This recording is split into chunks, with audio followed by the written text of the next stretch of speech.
Queensland Premier Rugby is back for its most eagerly awaited season in history.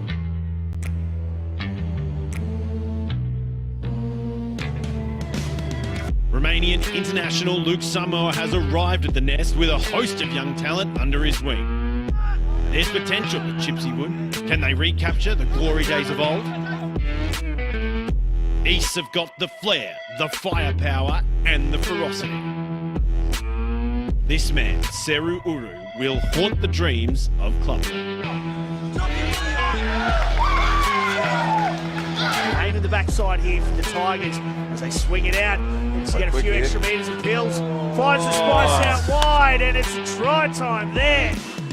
Head coach Carl Marshall is back at Sylvan Road and he's the top dog at the kennel. The Doggies missed finals by just 1 point last year and they're here to play. Don't look away from this young team. They can make something from nothing. And one off the ruck. Carter Gordon has sniffed it. The Chiefs defender and Carter Gordon. It's been a tough few years for the Eagles, but don't you dare tell Chapo that they're not in the fight. Family members, here we go now. Chapman splits it wide open, goes himself and gets the try. Nick Chapman, take a bow. It's a new season, and the men from Hugh Courtney Oval have a point to prove. With Cody Blackhurst up front, the Eagles are ready to soar. Back is Tuapo goes through, Tuapo gets the try.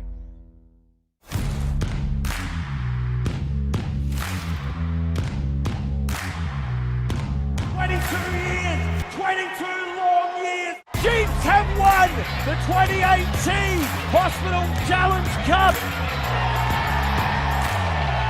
The Gallopers have been in destructive form in recent years, and boy, do the glue factory get stuck in. Sunnybank are out to restore some pride and will be breathing fire in 2020.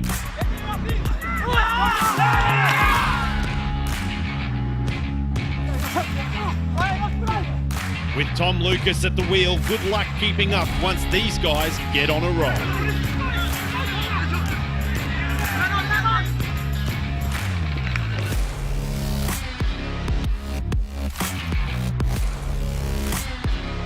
They need no introduction. Just 5 points kept Brothers from the Cup last year and don't believe that they've put it behind them. Matho will have the Brethren firing in 2020.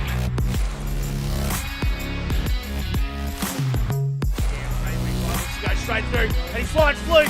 Fluke gets it back infield and that's a ripper of a pass from the youngster. The Bull Sharks are circling. There'll be no easy trips down the M1 if Dan Boardman has anything to do with it. Side to go down this near touchline. Match down back infield. Dan Boardman goes through untouched. Try time. In at the death here. Over the Dragons. Strikes it. Switch third. Burying the Dragons.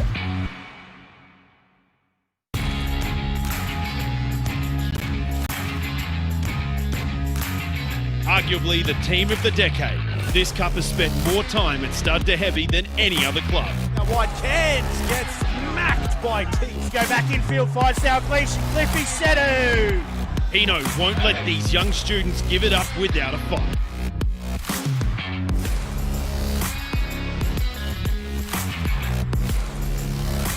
Working towards the post, Tate McDermott goes straight through. McDermott swings it back to Campbell and he bellows it. The Hospital Challenge Cup is club rugby at its best, and it starts now.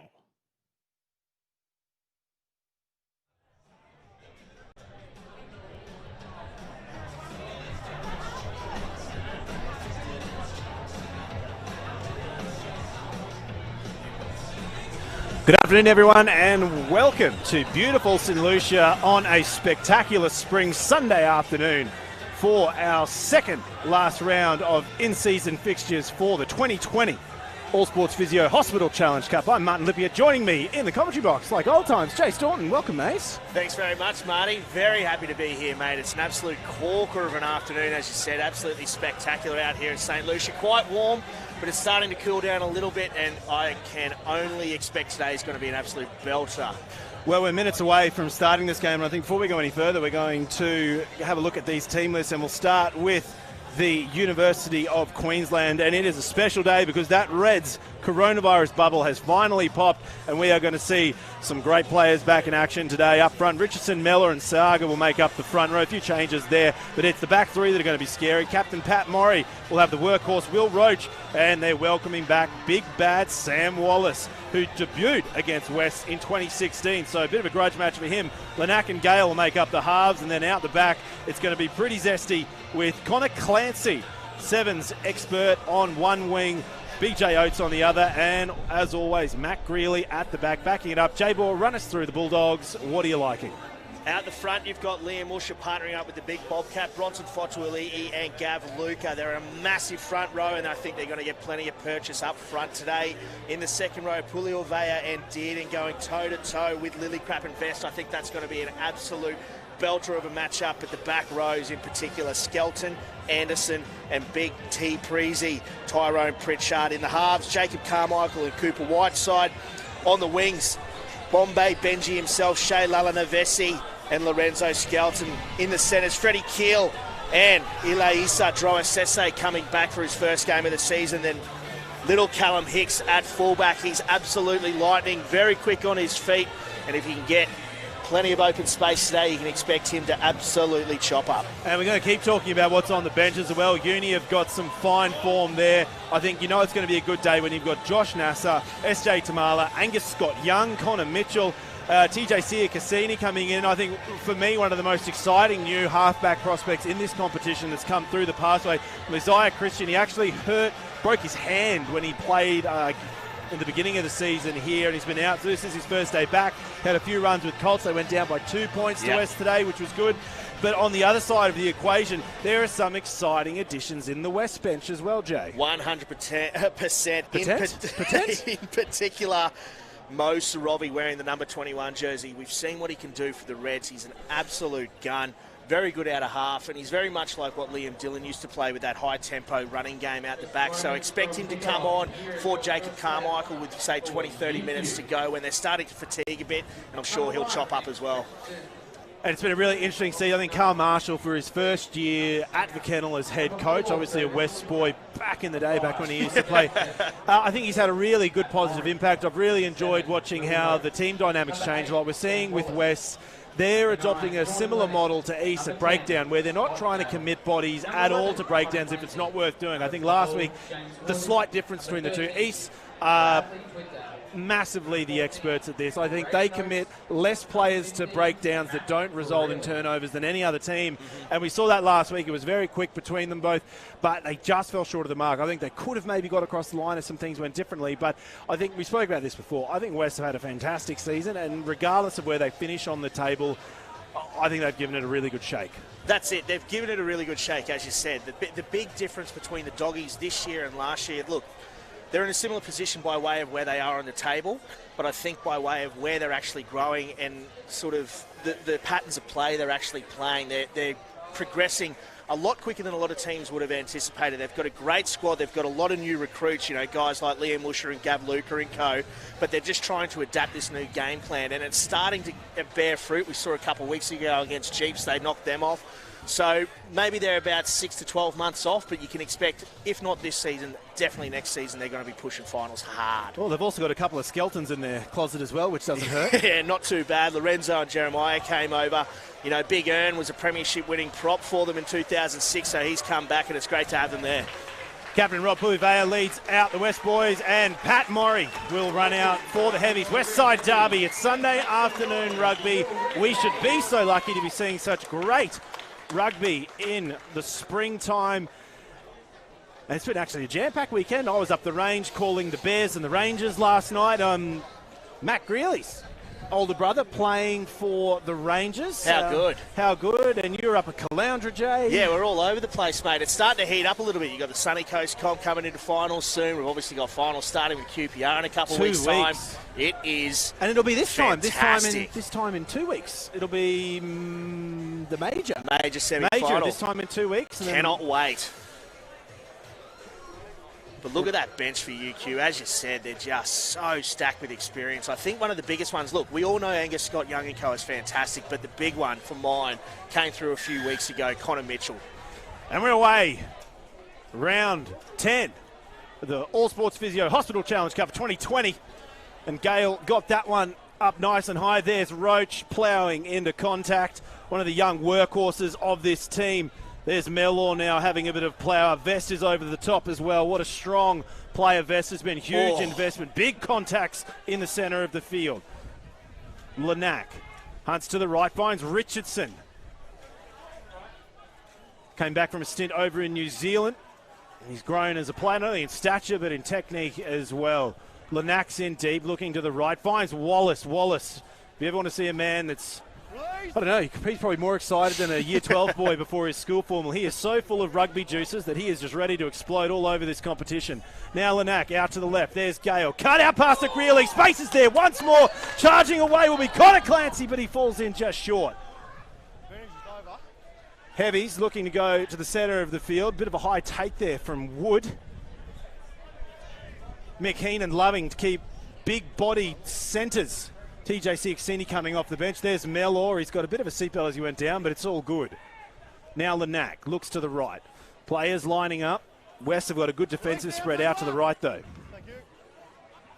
Here's Vest. Gives the quick 1-2 off to Maury. Maury gets some good purchase. He's still going forward. Pat Maury! He's good. In! What a try to the captain, Pat Maury. Score 5-0, University of Queensland. I was about to say, when he ran onto the field leading those guys out, he looks dialed in more than anyone I've ever seen, and we saw him absolutely go hell for leather in contact there, and those post-contact carry meters are absolutely huge from Pat Maury. You can see the red heavies are well and truly up for this one, Marty. Well, Pat Maury, we've got to talk about, he is second in the competition for turnovers. He's got 8 of them across the season. He's a guy who was there for the 18 and the 16 grand finals, and he's got premierships from 2017 and 2019. I don't think there are too many other players in this competition as decorated as him. And he hails, from the Barron Trinity Bulls up in Cairns, so he's a North Queensland boy. He's a tough bugger as well. Went through, he was part of that 2012 premiership side at Brisbane Grammar School as well, so he racks up championships. He knows what he's doing when it comes to big-time footy. Lanack. Ooh. Hits it left. We've got a bit of a gusty wind coming in today from the northeast. Typical spring weather. So scores 5-0. Heavies in the lead, and they're going to dial it back to the middle for the restart. And I think you can expect Cooper Whiteside just to go long here. They'll be wanting to play territory as much down in the red heavies half as possible. Whiteside gets it restarted. That is an icy kick indeed. Underneath it is Wallace. Wallace straight into the boiler. Western Derby, they've got advantage now. Students looking at what's in front of them. Gale, quick 1-2 back on the inside to Twydale. Maury jumps in to help seal it up, but they'll bring it back for the penalty. This is how the Red Heavies need to play if they're going to come away with the dub today. They don't have the size advantage when it comes to the set piece or anything like that. It's more about their high-tempo footy. This year when they've come away with the dubs, it's when they've been playing that high-tempo footy. One stat we can take away from the season so far, West have managed to give away about 83, I think now, the count for penalties this season. Uni are the best in the competition. They've only given away 52. Jeez. So West, I think they're being their own worst enemy in some cases. And I think they're the major ones they're getting stung for. It's not releasing, and that was in the penalty we've just seen. I think that's probably the 15th for the season for them. 100%. We've seen it all year. I think they are a little bit off the pace by way they want to play with their fitness, but they're starting to play into a bit, and a lot of that comes when they get isolated. And then conversely, funnily enough, Uni's weak point for penalties. They've given away 10 for offside and 11 for foul play. So they're... Foul play? Well, foul play is a bit of a generic one. You kind of can get a lot under there. Here goes Wallace bustling out of the centre column off those runners. Knack fires through, forward streaming in left and right. They're going to go. Gale once more finds Twydale to hit Greeley. Greeley looking strong, straightens up. All white headgears on him, courtesy of Lalagavesi and Callum Hicks. Callum Hicks, though, Australian OzTag representative, played internationally for OzTag. Yeah, mate, he's very fleet-footed. Have you played Oztag? Not well, I can assure you of that. But no, he came over from Brothers, I think, a couple seasons ago. We saw him there just as a young colt, really starting to kill it. But he's come over. He's been thrown the reins, obviously, with Carter Gordon's injury and Cooper Whiteside stepping up. And he's been absolutely fantastic since getting that start in Guernsey. Four-man line-out for West Futuali'i. 22% loss rate for the season for his line-outs. He's going to go long this time out the back. And Anderson takes it very well. He's taken 26 of his 35 out the back and pulling away out the middle. Fred Keel pulling through, tries to size up the defenders, gets the offload away. This is smooth from the Bulldogs. Olagavesi that time, inside 22. Here come the Bulldogs, charging, first good touch. Big Bronson there, gets taken low. Bronson, Queensland Country NRC, Samoan International back in 2017 as well. Now, the Bulldogs looking out to the left side with the advantage. Points, Jay, or do you kick for your forwards? To be honest, look, their set piece has been pretty dominant against some of the better set pieces in the competition, so I wouldn't be surprised if they do. Yeah, they're going for the corner, so their rolling maul's gotten a lot of purchase this year. It's interesting. We talked about the releasing was one of the downsides of West this year. They've also given away, I think their third most scrum penalties this year as well. So they've had a bit of rig there, but their liner has been really crisp. Will Dearden, 21 from 29 up the front, and then Anderson, like I said, 26 or 27 from 36 out the back. So they've got two good jumpers at the back and front, as opposed to Uni, which it's the Converse show. And I think you can expect to see Dearden go up here. No, they're going to hit Anderson. At the back, but it's a bit too long, and it'll get scooped up by Clancy, who very dangerously grabbed that one with players bearing down on him. Now there's Maury. Uni back to the line. Putting a few players in there to shore it up into the pocket. Gale off the left. He's going to try grab that northeaster here, and you can tell that man has played a lot of rugby because he read the wind brilliantly and gave them a bit of breathing room. West line out, 30 metres out. That's a hell of a nut there from Scotty Gale. As you said, he's a very experienced campaigner and read that brilliantly. Well, people can see on the broadcast here, Jay, in the afternoons here, and you get that big whipping northeaster coming over Highgate Hill across the river. It really gets a lot of run up here, so it makes and breaks games. And you've got to expect Western might, with Whiteside, who is the competition leader for kicks in play with 92, is probably going to try use it. You'd have to think so, especially in that second half if the wind stays up. Out in the middle, big contact for the centres, and it's been turned over. Now they're going to get moving, pulling away. This is lightning. Quick stuff from BJ Oates, and he is under the posts. Second try for Uni off the back of some pretty heavy contact in the centres. That is absolutely massive. That shot coming in from Big James Wood absolutely snotted him in midfield. But good eyes up footy there, BJ Oates. We've seen his brother Kai absolutely killing it this season. 2 weeks away. Yeah, so he's still in a moon boot. We saw him before, but BJ stepped up, and that is awesome footy from the youngster. Isn't it curious that TJ Siakasini found his way to Hino here, and it seems like Hino's got a bit of an affinity now for wanting to have a big bopper in the centres channel. Well, we saw early on in the season when UQ they were a bit rusty in those opening exchanges. They weren't playing a big centre. And we know that Hino plays well when he's got big TJ getting that front foot ball, because, as I said, they are a smaller team, but they still need to bend that line. And they didn't have Sam Wallace. They didn't have TJ. Now they do, and they are absolutely going hell for leather. Conversion successful. Uni in the lead, 12 points to 0 over the Bulldogs in this round 10 Western Derby. Sunday afternoon rugby coming at you live and free, courtesy of Queensland Rugby.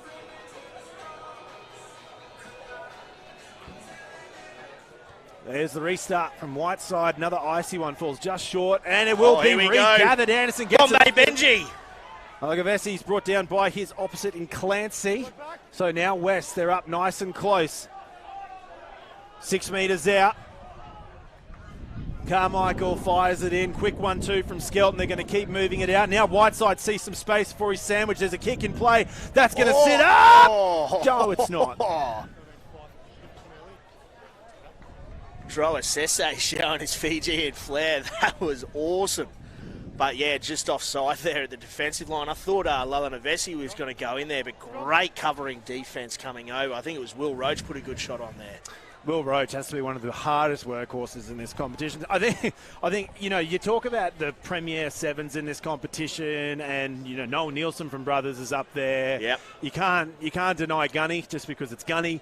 But the difference, I think, when you look at say a Noel Nielsen and a Gunny and a Will Roach, is that Will Roach, he's about as young as they come, and he's just got that enterprising young energy that old bulls you just can't get back. So enterprising young energy.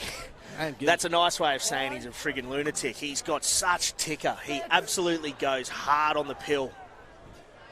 Carmichael puts it in. That scrum will pinch in. They've got the penalty advantage. Goes to the left. Whiteside once more. Finds Keel. Goes. Looks for the wraparound behind the back. And that was tasty. And Droa gets in on the left-hand side. Try to West. Freddie Keel, take a bow. That was awesome footy there from the inside centre. You could see he just tried to get on the outside there, drew that outside defender, and does well to get that offload away. Well, he's part of the only change for the starting side this week. Him not in the starting 15, didn't see him on the bench either. So he moved out to outside centre to make way to inside centre, I beg your pardon. Drew Assessor jumping into the outside. So a good, healthy move, and it seems like Coach Marshall's trying to keep the team as, I guess, the play style as similar as he can. Well, that's it. I mean, their forward pack's been set all year, but you've got to remember, last year they had, at 9, they had Liam Dillon or Mo Sorovi, Carter Gordon, Hunter Paisami, as well as Isaac Henry in the centres there, and they're all gone, so they're trying to work that out. I'm happy to see Hunter not down here because he's off to higher honours. No, 100%. So's Zachy Henry, so's Carter Gordon. They've all gone on to some good stuff. But that's the core nucleus of their attack, and they've been trying to tinker with it all year, and I think Carl's really starting to work out what's working best for them. Cooper Whiteside's been amazing since stepping into 10. Cooper Whiteside for this season, 78.6 conversion rate.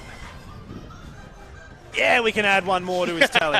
West's trailing now 7 points to 12 behind the University of Queensland. Conversion successful. First 15 odd minutes said and done. And Uni will dial it back. Scott Gale given the restart reins. Loving the cornrows on Alex Sauga. Yeah, they're absolutely and that awesome. one is held up in the wind, and it looks like it's been regathered. Uni regather the restart. There's big charge there from Fergus Lillicrap. Another stellar season. Mel or goes red like a book. He's brought down. Off to the right, Wallace tries to dart around traffic. Wonderful little offload. Heavies moving their way across the right-hand side. Lanac feeds it out to Wood. He's got the coronavirus special haircut, the buzz cut, looking very sharp. Here's Vest. One of the best imports into this competition this season. What an outstanding 2020 he's had. And big shots coming in from Gav Luca in the breakdown. Left, Wallace. Off the left, off the right, burrows in right into Puliovea and Luca. They've tried to hold him up, but he just had a little bit too much weight and force going down. And now some loose balls been kicked through. It's turning into a foot race. Clancy's running in hard from one side. Joe Sesse's trying to regather. BJ Oates will get his hands to it. West have got support players there. Uni have held on. Richardson, not the best pass from half, gives it to Gale, finds Mellor. Mellor, big options there, but gives it to Twydale on the inside. He's a little isolated. Anderson's on that. Bang. That's brilliant footy from both sides there. No, that was Jacob Carmichael, actually. The young halfback got on that pill. We've seen him do that a couple of times over the past few weeks. He's very strong over the ball. But that is awesome footy. BJ Oates, that was great work to get back there ahead of Droa Sesse. And then Tom Mellor, the little ball back inside. Don't you love seeing a hooker getting stuck in like that? That's a hell of a kick too. Wonderful touch. And that tailwind's going to play a interesting role in this game, especially going to the second half. So how many points do you reckon are in that win? Oh, probably at least 7, maybe 10, you'd have to say, if they utilise it well. West fronting up, running a 6+1 setup here. I've been a real fan of the driving maul. Keep your eyes on Anderson out the back, Dearden up the front. Carmichael sitting back. They hit Anderson comfortably at the back, driving maul engaged. They're going to look forward. It's going to wobble a bit. Vest has got to be careful. Murray's in the middle of it. I think Murray might have his mitts on this one. It's going to fall and collapse down. And Pat Murray has weaseled his way into the middle. That's spoiled massive from Pat Murray. That is absolutely amazing work there from Pat Murray. Now the big shove, and obviously Albert Ane not able to play today. So we look at the front row for UQ and Richardson, Mellor and Saga. Great first starting three, and then off the bench will be Nasser, Kalia and Tamala coming through. So, and that's a real interesting point with the modern game, isn't it, Jay? We look at the reserves play a much bigger role in this because scrums and set piece have got such a big role to play that your three that are coming off for the back 15 or 20, they've really got to steer the ship home. Well, it's well and truly a 23-man game nowadays. No longer is it just that starting 15 with a couple subs. They all play a role. So good benches on both sides, and I think they'll come into the fore in that second half. Uni winning their scrum inside their 22. Lanac finds Gale in the pocket, who'll sink it onto that left again, grabs that wind and hits reset. So West with a good attacking opportunity in the attacking half. Their line-out's been shaky in this opening 20-odd minutes. They just need to stick it. And if they can set that good front foot ball. But they've just been a bit off. Once again, running the 6+1 option. Fake in the middle. Pulivay goes up and they've missed it. Richardson, right place, right time. Recycled. Roach offloads it through. Spreading it across the field. Now Greeley's up from fullback. Some pressure at the breakdown, but they'll hold on. Roach jumps in acting half. Lanac feeds it through to Murray. Murray fends, falls down just short. Lanac off the right, throws in the box, heavily contestable. Greeley's underneath. 2 15s go up, both of them miss it, and it looks like Brad Twydale will say, thank you, I'll pick up the extras. And I guess that's been a really exciting part, isn't it? We've seen a lot of good boxies coming out, a lot of good aerial contests, but sometimes the blokes just miss it completely. Yeah, that's for sure. Two smaller fullbacks going toe-to-toe, so there wasn't too much of a height advantage from Greeley on top of Hicks there. But as you said, the box kick is going to be very valuable, especially going into this win. I think Jordan Lanac's kicking game is red hot, but don't be surprised if you see Scotty Gale actually putting up some contestable bombs as well. So I think that could be something that could really get a lot of purchase for them. The danger with Scotty would be the fact that he's been kicking around this comp now for the better part of a decade, and I think with that comes experience, and this being his home ground, regardless of where he plays in the world, whether it be over in the MLR or anywhere, like he knows this place perfectly, and he's got that, just understands how he's got to touch it in the right places to find some touch, find some grass, find the man. No, he's a brilliant game manager. And he's recently a new father as well. Yeah, just a few weeks ago, so congrats to that one, Gailey. But yeah, I think his game management is by far his best quality. He just understands when to do what. His kick pass run stats are always bang on because he's just a very good manager of the game and a very good around the younger heads as well, dictating how they want to play. Carmichael puts it in. Short arm go to Uni. Quick tap and go from Wallace, and he'll find Wood. Whiteside, he'll bump off the tackle but jump into the defensive line. West, like we talked about, not trying to commit too many players into that breakdown. Give themselves a bit of defensive advantage, but that was a good line break from Mellor. Left side, Gale. Greeley. He's got Clancy with a huge pass. Clancy! Great finish there, Clancy. No, flags are up. Oh, that was silkier than John Lennon's underpants. Holy smokes. I thought he got that, to be honest. I thought he did too. I thought that was a great finish there from Connor Clancy. But we've seen that a few weeks ago. We saw against Brothers UQ. Matt Greeley gets on the outside with that quick-footed and then does that little flick pass. 2 weeks ago against Brothers, it was Coyotes who picked up a brace as a result. Connor Clancy nearly got a little bit of meat there as a result. Connor Clancy, Queensland Sevens honours to his name. He's been in around UQ long enough to be a bit of a stalwart. So it's great to see him getting starting opportunities in the 15-man side. Great line. Wallace is in. Wow. Cannonballing Sam Wallace through the line. We talked about those juices. Exploded all over the place there, did Sam Wallace. That was an awesome line there. Very courageous stuff. You can see him coming deep from the centres there and then running that heavy slice line. That is awesome stuff there from Sam Wallace. And look, he's only 20 minutes into this season, considering this is his first game of the season. He's already off the nudie run. Good on him. Scott Gale's down, though, in back play. Something on with the left knee, which is which you never want to see. You never want to see, so have to wait and see what's going to happen there. I imagine looking across the back line, we could see, I don't know, would you bring TJ Cassini on, have two big boppers in the centres and put Brad Twydale to 10, or do you bring out Mosey Christensen and put him in at 10? Well, I think you'd have to put Brad Twydale in at 10, obviously. No Con Foley or anyone to step up there, so you'd have to say... well, hold on. It looks like Twydale looks like TJ. Best. Big TJ without a numbers. No, I think it might be...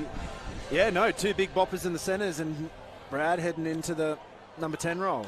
Yeah, you can only imagine. So, I mean, that would be a massive loss if you lose Scott Gale this early on. Especially they've still got Jock Campbell there to come back as well. Mate, I cannot wait to see Jock Campbell chopping up down here. Old Yoko, wanted him in that Wallabies squad. I wanted him in bad. I think it's probably 12 months too soon. You got guys like Tom Banks and Jack Maddox and Dane Haylett-Petty, obviously. Banksy obviously a QPR guy as well, but yeah, 100%. So big try for the University of Queensland. They extend their lead 17 points to 7 here in the 19th minute of play. What a blockbuster opening 20 it has been for both of these sides. It looks like play will be on pause until... Yeah, they're taping his knee up down in that left-hand corner. But TJ Cassini's still warming up. So I wouldn't be surprised. We saw when they brought TJ Cassini on a few weeks ago, they actually shifted James Wood out to the wing. So potentially that could be what they want to do if they don't want to have two big boys in the centres. I know Shea Laliuesi is a good player, but when you got a TJ or a James Wood against a guy that could fit in him twice... No. It's a mismatch. Oh, yeah, it's one hell of a mismatch. Even for the Bombay Benji himself, mate, he'd be stinging. And the problem with TJ is he's deceivingly quick. Oh, yeah. He's deceivingly quick. And he's an absolute unit.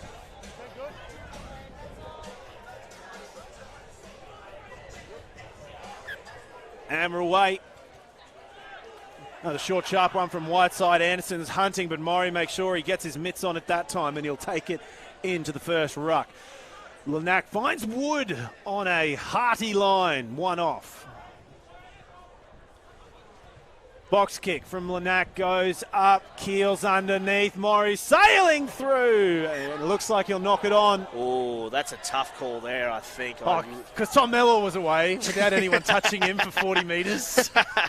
No, I do think that would have gone back, but that is brilliant game management there. Jordan Lanac making a good contestable box kick there, and you can see it's clearly a tactic they want to be doing. It's just making sure that, if they are putting the boot on ball, they are making it something that they can potentially get back. It's really interesting too that Fred Keeler's opted to kind of just waltz into it quite slow. I think the manoeuvre is you want to have a bit of momentum behind you going into those things, not only for your own physical self-preservation, but if you do get your hands on it, you get that front foot after the initial contact. That's it. I mean, it's a definite tactic if you can execute it, and I think someone like Jordan Lanac can do just that. He's been a bit of a pilgrim the last few years in QPR. Was last with Jeeps. I think he spent some time with Bond as well. Yep. Off the back, Whiteside will fire it out to Keel. Flat ball out to Drossese. No clear release from Uni, so penalty for the Bulldogs. Good opportunity for them to kick downtown. And you'll see they're past the centre of the field, but they're going to keep hammering it to this near side because that's the way the wind's playing right now. And you can see the teardrops in the background. They are just all over the shop. Ooh, Clancy. No, too much. No, Cooper Whiteside, he's got a massive drop punt on him, 60-odd yards every single time.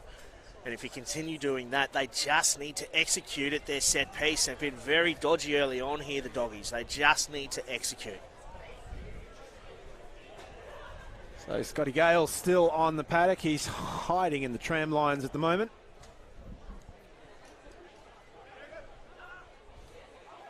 Another long line Bombed out it. to no one, but Lanack will knock it on. That's second in a row for the West line out. Yeah, they've absolutely cooked it once again. I mean, that's one thing they just should be hanging their hat on. Their forward pack is so big, and technically at set-piece time they're very good, but sometimes they just switch off. I don't know what it is, whether it's fatigue or whatever it may be, but you can't put it down to fatigue because it's so early on. When's the last time the Bulldogs played on a Sunday afternoon? Oh, it's been a while, mate, I can assure you. 2017? Yeah, I wouldn't be surprised if a few of them might be a bit dusty, to be honest. You got a feel for the fifth graders on a Sunday morning playing at 8:30. Mate, I'll be sure to get out my little violin. They've got all of tonight and Monday morning to feel sorry for themselves. That's right, public holiday tomorrow. That'll be sweet. Big blindside here if they want to use it. Big drive in from West. They don't get the advantage that they might have if they hung around for a second. Keel, Drossese passes it out. Slicing up from the back of play. Hicks is injecting himself into the line. Puliuvea is met hard by stiff defence. UQ looking to try and take some space in the contact. Big Skelton now. The heavies' line speed is absolutely red hot. Penalty advantage. Let him go. Let him go. Don't. Going towards the Bulldogs, so Uni's errors piggybacking their Western rivals down the paddock.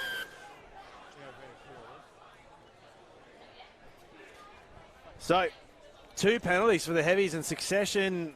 Let's talk finals mentality right now, Jay. If this was finals, you'd be 100% taking the points. Do you think the Bulldogs should be taking the points or hunting for the line? Well, I don't know. I mean, it's a bit of a tricky one because I think, as we were touching on earlier on in the broadcast, the Doggies might be a bridge too far in regards to getting into that final space. But for the heavies in particular, they should probably be looking at doing that finals football type thing. As you said, the mentality can carry on through over the next few weeks. But look, honestly, the Doggies do hang their hat on their set piece, so I can understand why they would be going to the scrum of the line out.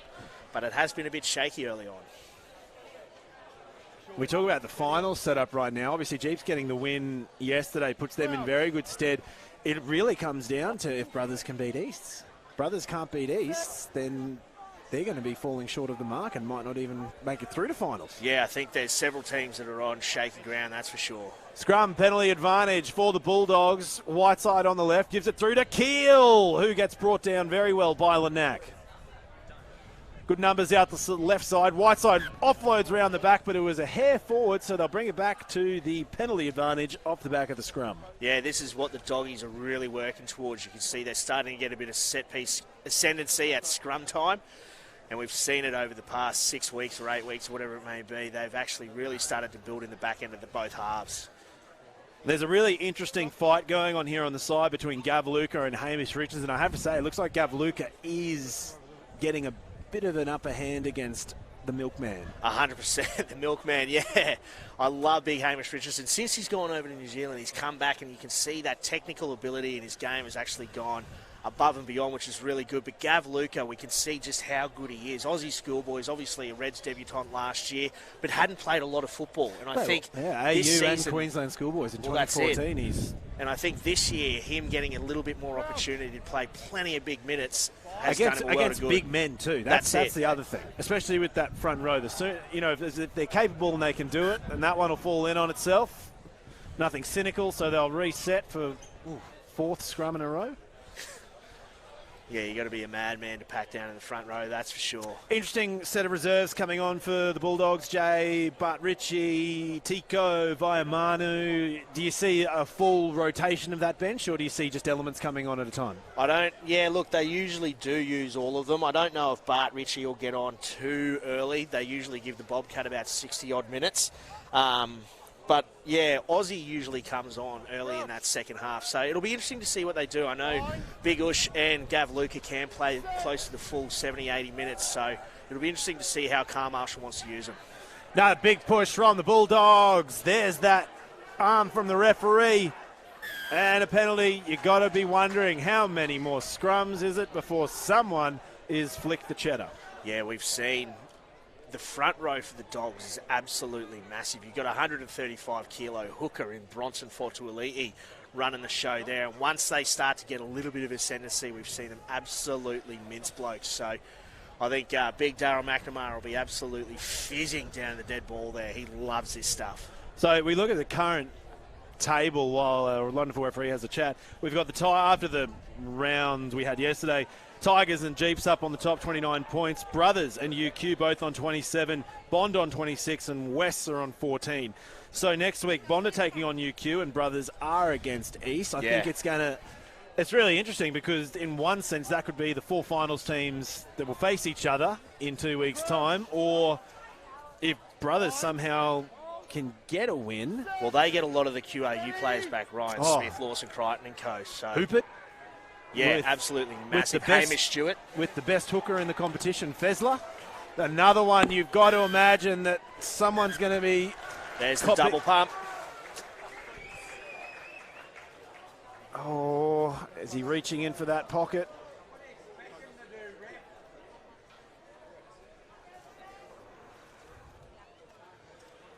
Alex Saga seems to be the man. Oh, all 3 of them are getting a bit of a speaking to.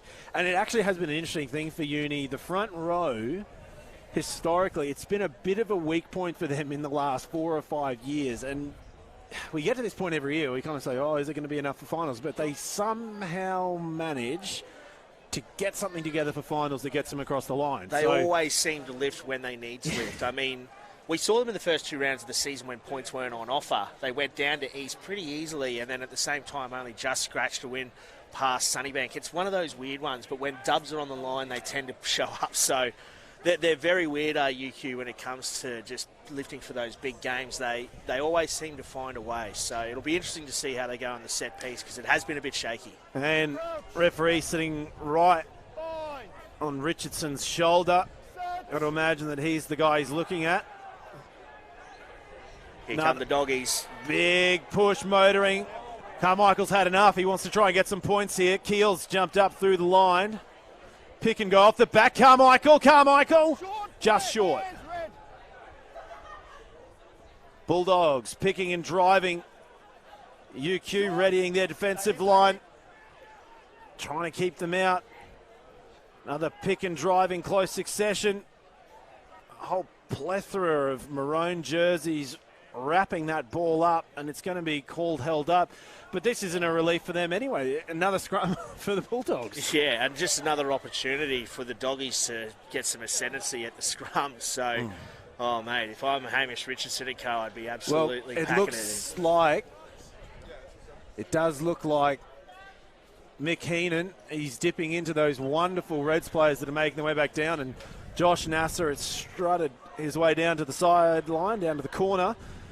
And I think they're going to be bringing him on to shore the ship up. Do you see him jumping in the prop or the hooker role? I'm not too sure, to be honest. So we've seen him obviously transferred into a hooker at the Reds, but typically plays at tight head props. So I'm not too sure. To be honest, I'm just glad to see him playing plenty of footy. If he can come down here, get plenty of minutes and really refine his craft, I'm all for it. Students really dug in this time. Carmichael's just going to let it play. He's had enough. Picks it up. Carmichael goes himself, but Roach scurried through and grabbed him. Picking and driving on the short side. And they're over.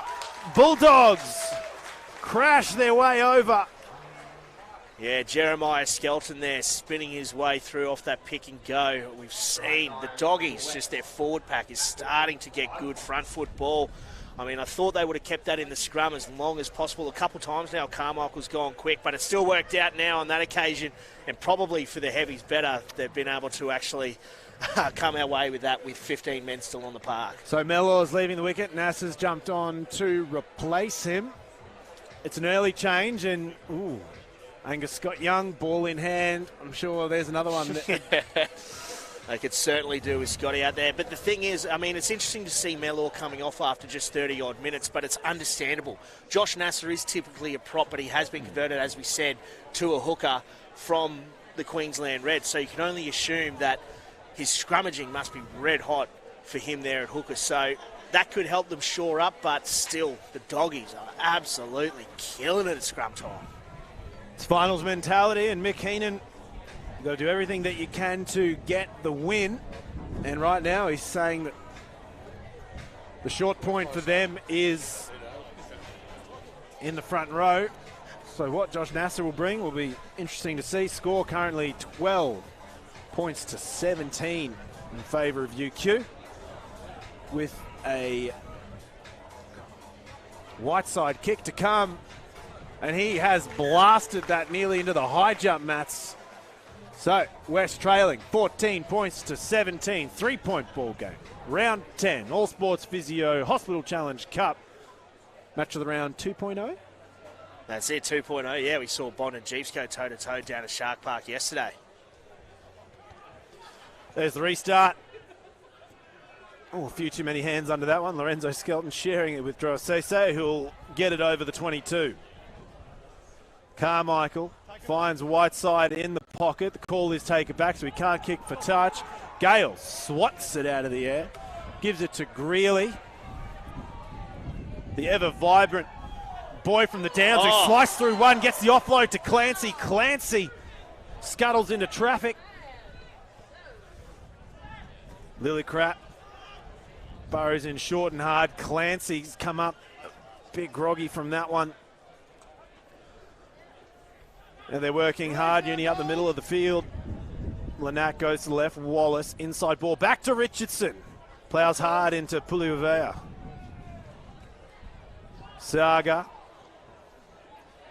Saga, driven back. Quick 1-2 to find Lillicrap running the tight line next to Lanac. You go to the right. There's Roach. Gets hit hard again. Now Vest picks and goes. Been a bit quiet today, Connor Vest. Lillicrap once more. Off now.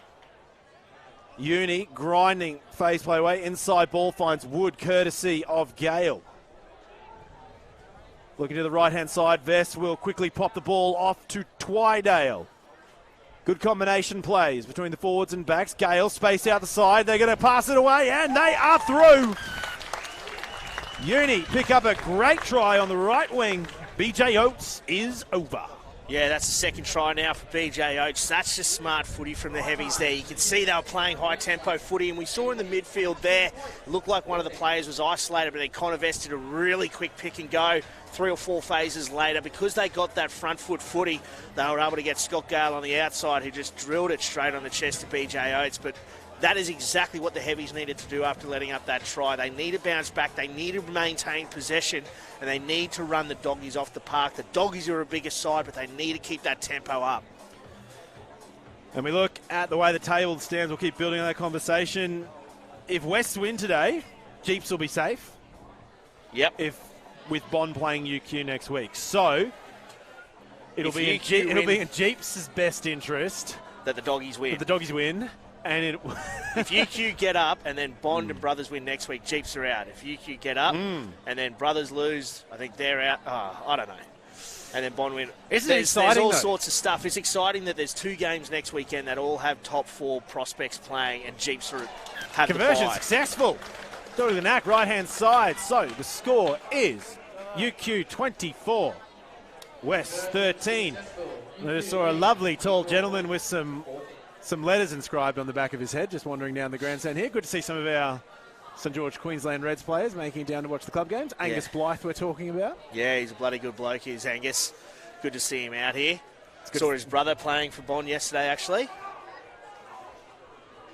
Another brilliant kick from Whiteside, just a little bit too high. Uni couldn't get the man to it, and it'll be knocked on from Nasser. Now it'll be interesting to see first scrum with the new front row for UQ. Yeah, very exciting to see. I'm keen to see how Josh Nasser goes. Obviously, as I've said so many times, he's a new transfer into that front row going from prop to hooker. So I think his build is probably better suited to hooker, but he just needs more time in the saddle. So hopefully he can work some magic here at scrum time. He's going against one of the best scrummaging hookers in the comp, in the big Bobcat, Bronson Fotuali'i. So we'll have to see how he goes here.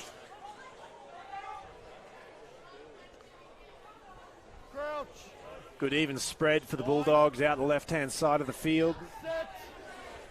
Greeley and Clancy sitting back, looking for that kicking option. Another big scrum from the Bulldogs, but it just crabbed its way to the left, so they'll bring it into reset. Much changed?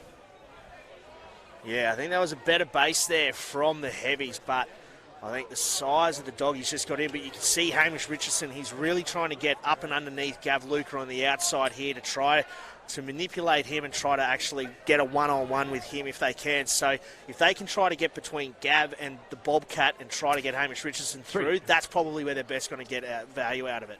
It's going to be pretty hard. Both of them pretty big boys. Oh, mate. Hamish Richardson is coming back from New Zealand, looks jacked. I was talking about Bronson and Gav, but yeah, Hamish is big too. I think they're all pretty massive, to be honest. Mate, I think they're probably the biggest ones crying. The Sizzlers are shutting down. Carmichael throws in. That scrum doesn't move an inch. Referee says use it. Whiteside skips keel, goes to the outside. They're moving it well west. Another good spirited run from Lalagavesi.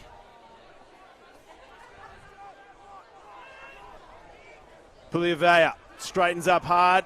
Lillycrap gets his man. Luca. Oh, and Hamish Richardson, that was not a legal manoeuvre. There's Dearden. Penalty advantage. UQ giving away a lot of penalties inside their own half. There's the chip from Whiteside. He's feeding it for Hicks, who's going through. Right play, though, you got to say. Penalty advantage. And you could almost feel, even with some of the games when you see Damon Murphy and Nick Berry refereeing, they're saying to the halfback, you've got that penalty advantage. It's like they're trying to say, guys, have a go with something here. Do something with it. I would have loved to have seen that a contestable kick, though. I mean, it was a little bit too deep. I hate them just throwing the advantage away. If you're going to use it. Put some rain on that sucker. So West, they'll back in the set piece once again, and whoa. Nearly nabbed that, didn't he? I think Bond University have been the one consistent team this season that have done unsuspecting full field turnaround tries from inside their own 5 and 22. They've got about 3 or 4 full field tries this year, and it's really just catching teams napping. They're fantastic, Bond. I'd love to see the stats from tries scored from deep inside their own half. It's absolutely killer. They're awesome to watch. West running that very aggressive forward 6+1. It's been a big feature across a lot of the clubs this season. Dearden takes up the front, and that sack was brilliantly executed by UQ. So now West will have a run through Puliavea. Whiteside. Gavesi in there trying to help Drossese. Now the maul's been called. Uni holding it up. They've just got to wait them out, and they'll get the ball. Brilliant work there. Brad Twydale saw the Drossese was going to be that threat, was able to get in and then effect a great choke tackle there. Absolutely awesome work. So it is half time here at the University of Queensland with the home side in the lead, 24 points to 14. Really interesting first half there. And it seems like, I don't know whether it's a bit of fatigue for the Bulldogs as they've done a lot of scrumming, or whether the new change in the front row has helped, but we're seeing that the scrum is starting to level out a little bit, and you got to think the Bulldogs, they want to try and keep striking with that one while it's hot. Well, they're two sides that play two different brands of footy. The Doggies like to go through the middle and then maybe play with the fringes with guys like Shea Lalana-Vessi and Callum Hicks and co. But the heavies, they really like to play that front foot ball. They really like to play high tempo stuff, and they like to play on the fringes quite a lot. So you've got two sides that are playing two different brands of footy, and it starts to swing back and forth quite a fair amount as the game goes on. So it'll be interesting to see what happens once fatigue comes in, because the heavies have obviously got the fitness on them, but the Doggies, once fatigue comes in, maybe their set piece can start to dominate. Well, it is half time. We're going to take a short break. We'll be back with the second half very soon. Don't go anywhere.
we would like to thank our sponsors for their contribution and support through such a difficult year.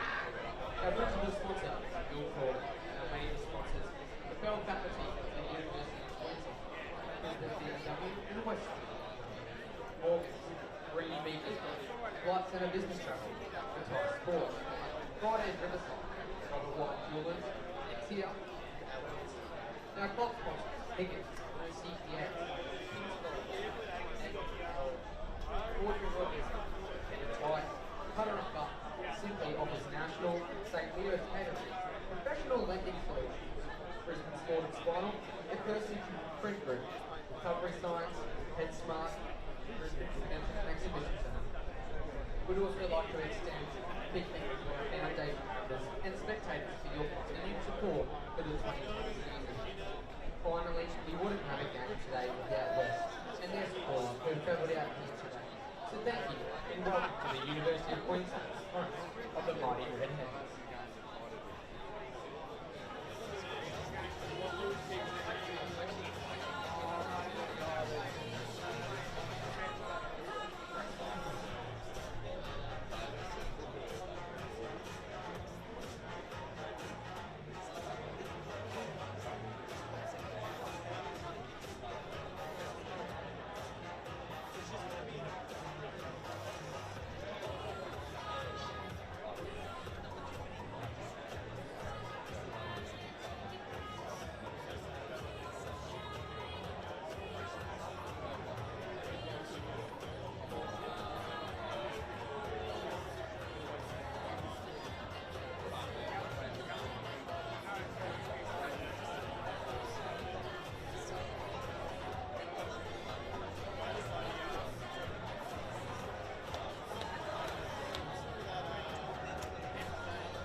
And we are back, half-time, nearly up here for our round 10 All-Sport Physio Hospital Challenge Cup round, match of the round 2.0. I'm Unlipia, joining me, Jay Staunton. Jay, big first half, and I think it's going to be an even bigger second half. Yeah, I think this second half's going to be absolutely massive. You can only anticipate that They're going to make some subs. They're going to come through with guys like Angus Scott Young and Connor Mitchell, who we've seen have actually been subbed on already. Connor Mitchell's got that red headgear on. You can expect him to be an absolute menace at the breakdown. Well, Connor Mitchell was the captain of the side back when they won in 2014. Yep. And he spent some time away. He was overseas playing for the Little Munster over in Europe. So he's back, and asked him if he's liking his game here. Do you think he'll head back after COVID? But he seems like he's pretty happy. Finishing up his studies. Had a very comical knock-on off his forehead against Sunnybank, which he tried to plead to the referee wasn't a knock-on because it came off his head. So very good, and can't go past Angus Scott Young. What a second-row pairing that is for the Red Heavies. Connor Vest and Angus Scott Young. That's pretty healthy. Incredibly Abrasive, just what they need, the Heavies. I mean, their forward pack, as we've said, they're not the biggest, but they've got plenty of ticket. And then to be able to add someone like Angus Scott Young in there to partner up Connor Vest, who's been absolutely awesome for the Heavies this year, that is massive. And SJ Tamala's come on as well for Alex Sanga, so very good substitution there. I think you're going to see a little bit more parity at scrum time now as well. You know, SJ helped me disassemble a bank. We had to take all a of bank. A bank. We had to help. Like we had to take a 110-kilo bulletproof door to the tip. Like we took a whole bank apart. Like fucking. He would have carried about 85 kilos of that 110, I'm sure. Yeah, we just buckling under tons and tons and tons and tons of steel, getting rid of it all.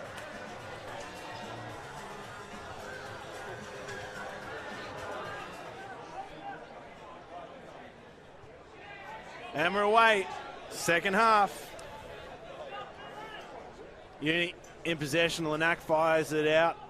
Gale still on the field. Had a bit of an injury scare there early in the first half. That ball has been lost forward by Greeley. Wes will get the scrum. Guess we don't have to wait too long to see how the set piece is going to change here. As we said, the Doggies were really starting to mince the Heavies. But with those changes, in particular Angus Scott Young in the second row, they've got a bit more size, a bit more technique. So it'll be interesting to see how they go here. And it looks like Moses Robbie's come on for the Doggies as well. So that is a massive substitution. You can expect plenty of high-tempo footy coming out from Mo there at the back of the scrum in the ruck.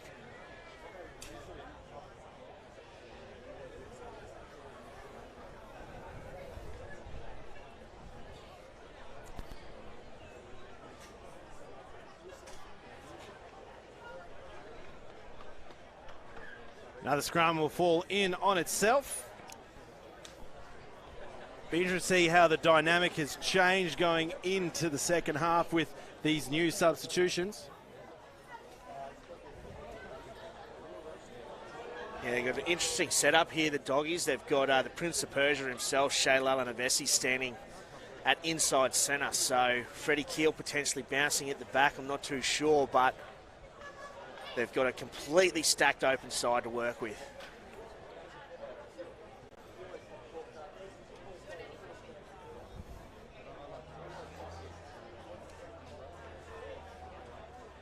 And they'll pack down once again. Full arm penalty straight away against new man SJ Tamala. Yeah, just an early shunt there. They won that engagement, but then just carried on with a little bit too much there for the Heavies. So I guess we're going to have to wait a little bit longer to see how they actually go at the scrum. But I think they're clearly G'd up for it, hence that penalty there. Outside of the right foot banana there from Whiteside will set them up for an attacking line out just outside the 22. We talked about that gusty wind, so he was kicking straight into it that time, a little bit harder. Yeah, he's actually having to kick into that going that side now. So it'll be interesting to see how he utilises this wind. Didn't do too much with it in the first half. Quick line out there in the middle. Up from the back is Olivesi. You get some good meters. Now they're looking to the left. Sorovi quickly in, recycles hard to the left. West piling in. Rovi still going across. This time he gives it to Skelton, who runs right over the top of Greeley. First contact there for Angus Scott Young. The offload manages to get away and out to Pritchard. He's on that. Scott Young gets over the top. He's got the captain, though, Puliavea, all over him, trying to hold him up. Now they recycle. Look to the left. Wallace tips it on the outside to Tamala. Lanak's got a bit of trouble at the back of the breakdown. Nasser sends a wayward pass over, and it'll eventually finish up with Clancy on the left-hand side, starting to put it on in the form of a kick. And now it'll go back to Sorovi, so not the cleanest of play to get the game started in the second half. Sniping tackle there from Wood. Isolated. Scott Young grabs his second in as many minutes. Vest will take the next hit up. Lanak recycles it to the short side. Now Twydale, but they'll bring it back. I think Angus Scott Young's lucky to get away with that one there. He had his hands on the ground before he actually nabbed that turnover. But referee has said clean, so that's 2 from 2 now for Scott Young already. Really imparting himself since coming off the pine. Good game sense for Scott Young. He's already identified that this is an area that, and you think this is just coming from obviously playing with the Reds. It's such a faster tempo. There's a lot more happening. Do you think he probably gets in there and probably finds he's got a little bit more time to make these decisions? Yeah, 100%. I think the tempo, the biggest difference between grades when you tend to go up is it's actually more about that tempo shift. Obviously, the brutality's there, but it's more about the pace of the game. And in particular, obviously going from that professional arena down to here, it's still a high-tempo game, but you're probably a phase slower. So you can see he's really picking and choosing his battles there. And as I said, 2 from 2 already at the breakdown. He's chopping up already. I have to say one thing. Pat Morey in the last couple of seasons, I think his vocal game with the referee has gotten a lot better. Seems to be a lot more confident. Be the same with Michael Richards at Jeeps. Initially, He wasn't too vocal with the referees, but he's found his vocals. No, guys tend to obviously play their way into that captaincy role. Some people are born for it. Some people actually work their way in. I think Pat Morey is really starting to look really good with that armband around him. Uni running the 5-man, 5+1, leaving a couple in the back line. Scott Young won't be tall enough to get it, but his Reds teammate Moses Sorovi will scoop it up past the 15-metre line. Now Wests begin their counter. Not before Uni blow it over the top, and Morey's managed to get his hands on it. To the left.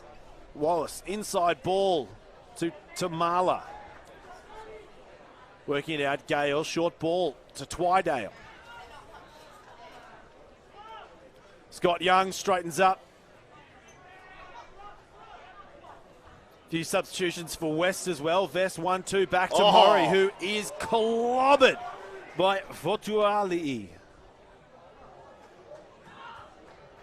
Wallace got some space, gets away. Sorovi's trying to give him a bit of trouble and gets him down. Now, over the left, Mitchell offloads it through to Clancy. Clancy tries to get around the outside, manages to keep in the field of play, but offloads it to Wests, who will be the ones to take it over. So Uni attacking line out inside 22. Much different momentum in this second half. We saw, I think the fluidity of play has slowed down a little bit because of the new subs. Yeah, 100%. I think you can see the heavies are starting to identify that the doggies are shooting up, trying to get them behind the ad line, but they're starting to get a bit of purchase back inside. So very smart footy there. And I think when you've got guys like Connor Mitchell and co, they do have a sevens background and they can actually link up really well. And I think we saw Morey and Connor Mitchell and Angus Scott Young all throw a little ball back inside. So keep an eye on that, because it looks like the doggies are really trying to shoot up and put some pressure on so they can't play with width, and they've got to get that acreage back on the inside.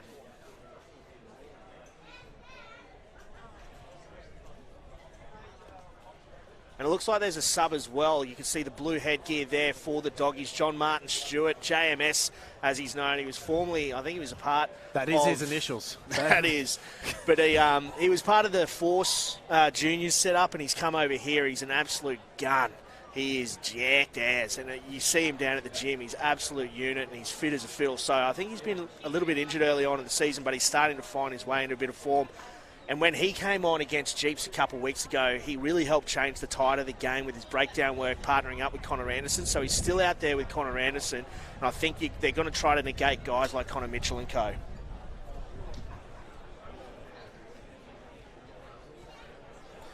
A bit of downtime here. It's good to see that the Reds players, even though they've been on for a short amount of time, we've already seen Angus Scott Young and Sam Wallace having a bit of a tussle with Moses Sorovi. So it's it'd be a very interesting scenario, and they'd be spending so much time with one another in that very exclusive Reds bubble, which allowed them to play in Super Rugby Australia. And, you know, Angus Scott Young and Moses actually got a bit of game time. Unlike Sam Wallace. But that's the thing as well. Like, I mean, there's a question to be asked is like whether the guys like Lawson Crichton, Ryan Smith, Sam Wallace, the guys who essentially were holding hit shielders for the better part of 3 months during COVID and within that bubble, as to whether they're going to be up for it. You can see already Sam Wallace, he's really found his feet. He's shown up. Because they've still been training. They've been training in a professional setup day in, day out for the better part of, say, more than 6 months actually. So they would be ready for this. And for them to come down into this fold, they'll obviously fold in really well. They might take, you know, a half to find their feet, but surely they'll just come in and they'll add so much value to whatever side they step into. And it's a hard day for Scotty Gailey. A bit of a twinge on the left knee, and it looks like now he's got a bit of a split up on the noggin, so he's just getting patched up all over the field. Yeah, he's been battered already, as Gailey, unfortunately for him, but he's got tape on one knee. I think he might have had tape put on another one, and now he's got his head taped up as well. So looking good there, Scotty Gale. Oh, and a shout out there to Fraser McWright, who is currently on the stream watching with us. Good luck with all of your Bledisloe preparations across the ditch. We wish you well. Another wonderful Queensland Premier Rugby product going all the way.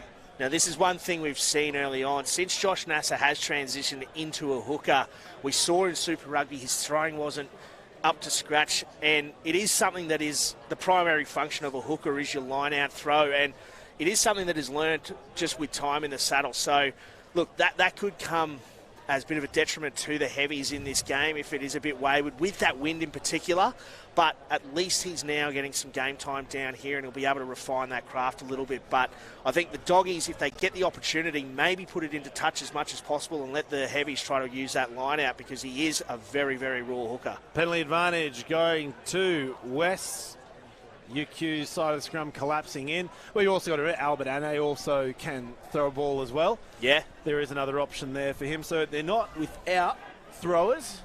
I think you're just going to have to try and make sure that they're all nice and consistent by the time you get to the pointy end. Well, that's it. I mean, it's one of the most, for whatever reason, you know, not discussed topics in regards to hookers is their throwing, and it's that imperative. is a kick error there from Whiteside. Couldn't find the touchline, looking for a bit too much.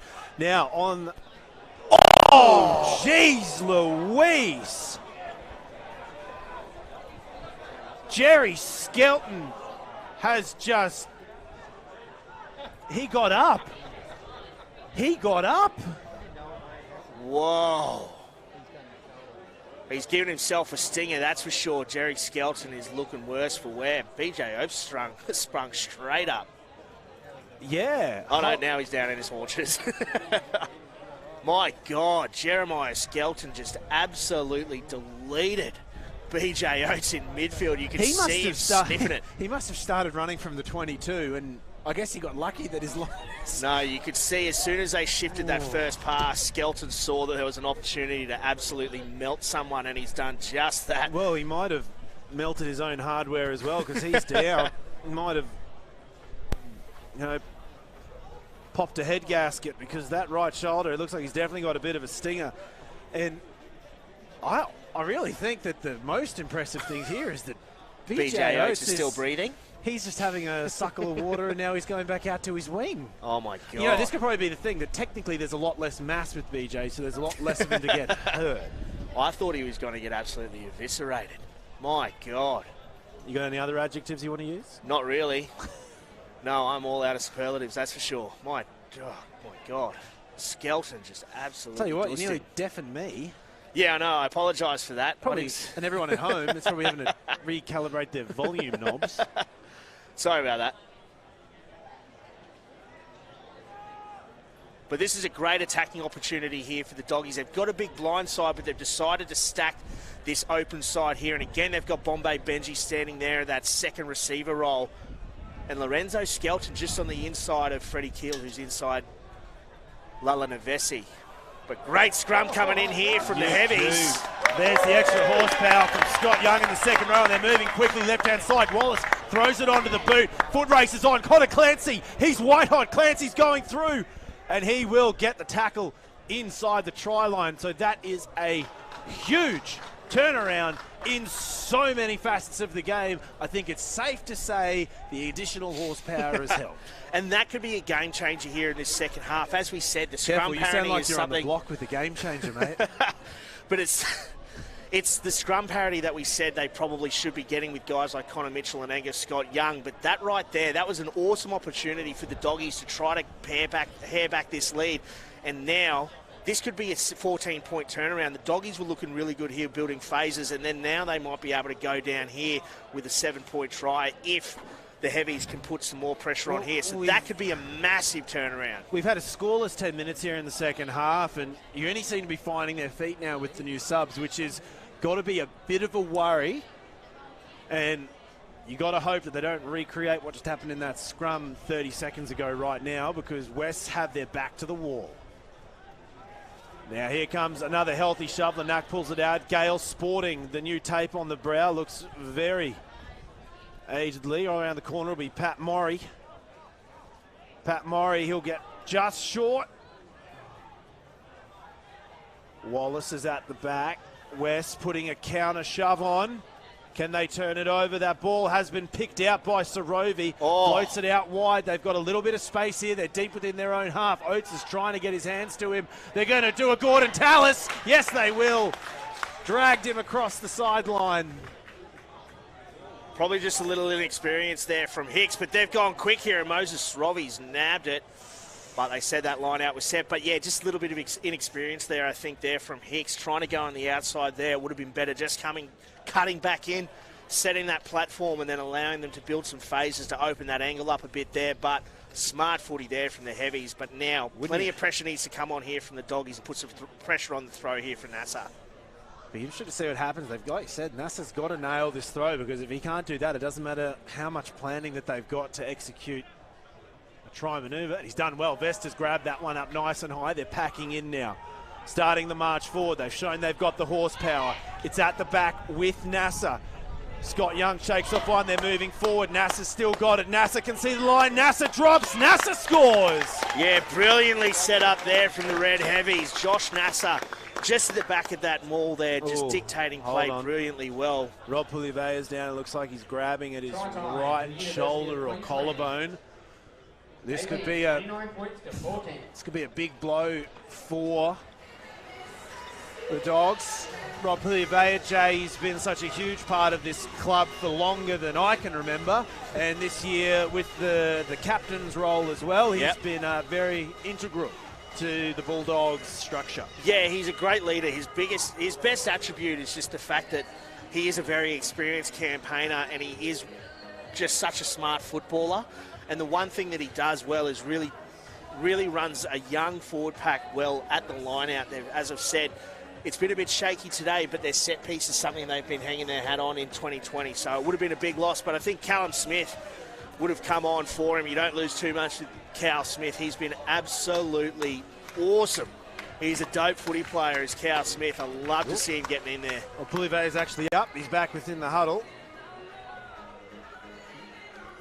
Could just be a stinger, but wonderful executed try, and you did put the question mark on that play. Was the Nasser throw, but it was bang on. It was a hell of a throw. And I think we talk about Uni's line out. I think they've had a bit of a Pat Morrie element at the 15 to grab the back ball, but Connor Vest has been the mainstay throwing option for the side. I think he's got more than double the next man on the list for Uni when it comes to completed line out takes. I think Connor Vest has been the best new recruit for any club this season. He's been absolutely awesome. Lanack, just wide. He's trying to push it in with that win, but it will be the Heavies extending their lead now, 29 points to 14 over the West Bulldogs, as we plough towards the final quarter of this match. And there's a lot riding on it. There'll be other teams watching very closely. Uni don't get the win here. It changes the landscape dramatically, particularly Jeeps. It keeps them very safe. High and frosty from Whiteside, and Connor Vest jumps up right in the middle of the pack and grabs it. Sia Cassini now on the wicket in his no-number jersey. Lanack will throw that box kick up. That wind will grab it from behind. It's up high for Skelton holds on well. BJ Oates misses the tackle, but Wallace is there to help him finish it. Sarovi runs away from Vest, but it gets away from Scott Young too. Very zesty running from the halfback. Oh, big step there from Futuari. Great to see big bodies in motions. They're going to move it through the hands out to the right-hand side. That was very tidy, and they're going to find it into Shea Lalagavesi's hands. Joel Sese having a great game in the centres for the Bulldogs today. There's Anderson. He's met hard by Scott Young. Sarovi through to Whiteside. Straightens up, finds the new man, Stewart. With Uni turning it over. Mitchell digging for it, finds Vest, who looked for the offload back to Mitchell, but it'll be scooped up by Tamala and back play. Sarovi on all fours trying to enforce a turnover. Can't get it. Lanack sees something out the back in the way of no one's home. Oates is streaming on. Oates won't get there in time. Not a bad option there from Jordan Lanack, just didn't execute well. So scrum back here towards the 10-metre line. But the uni line speed is absolutely paying dividends. They're really shooting up in that 3-channel, trying to put some pressure. So are you surprised in hearing that one of their higher penalty count penalties it's for offside stuff? It's because they're playing such a hard, fast line speed game from defence. More often than not, they're getting pinged for that. But you can see, I guess, you've got to risk it for that biscuit. That's it. High risk, high reward, right? And we've seen them get some absolute purchase out of it this season. I've said it before, look, they've got a massive motor. They're one of the fittest teams in the competition, so why not play high tempo, both with ball and without? I was really impressed with that little kick there from Julian Nack. It was very, it's what Eli Pills has been doing all season, really heads up, and he's kicking it for his zippy outside back option. We saw that beautiful try last week that Shane Kennedy managed to just grab out of thin air down that right sideline that eventually set them up for another try. But it's great to see halfbacks from centre of field utilising their outside backs in the fastest way possible with a kick. 100%. They're starting to change up how they play. There's plenty of value to be had in a good short kicking game, and they're starting to really identify that. Steady scrum off the back. Skelton looks like he's recovered from his absolutely bone-crunching hit about 5 or 10 minutes ago. Now the Bulldogs committing a few players in at the breakdown. There's Usha. He's been pretty quiet this game. Haven't seen too much of him on the ball, but now it'll be Whiteside kicking it.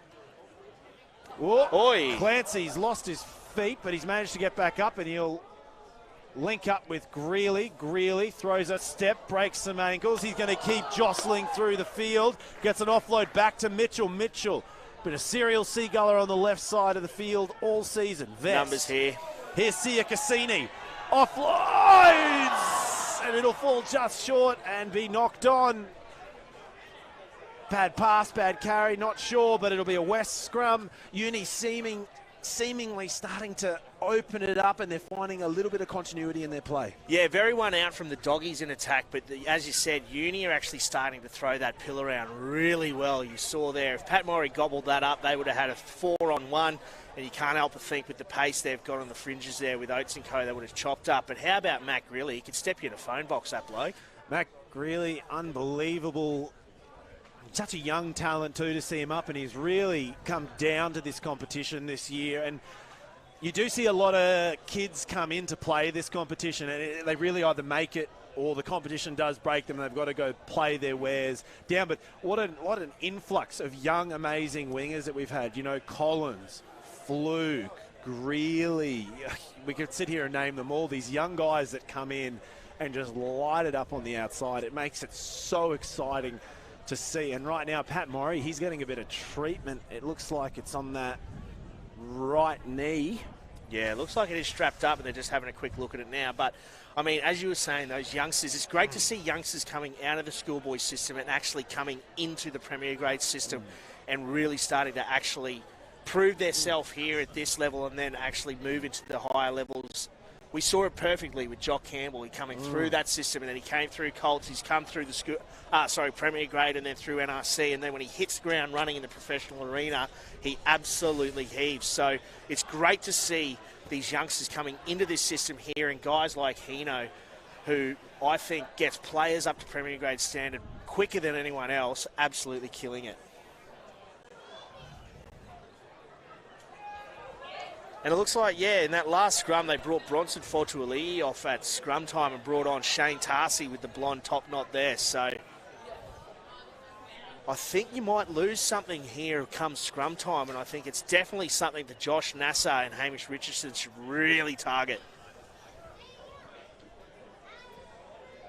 Oh, the big scrum. It's definitely getting a bit cooler, isn't it? It is. I'm quite chilly, to be honest. We both probably shouldn't have wore sandals. So the scrum will chew up more time on the clock as it stands right now with the fourth quarter just looming. UQ up 29 points to 14 over the Western Bulldogs. Westside Derby for our All Sports Physio Hospital Challenge Cup round 10, match of the round 2.0. Where we have to do a shout out to Billcorp, the major sponsor for UQ for their ongoing support of the club, and Grassroots Rugby. As well as Metal Construction for the Doggies as well. Great to have both companies showing their support for Grassroots Rugby. It's absolutely awesome. Great afternoon here at St Lucia.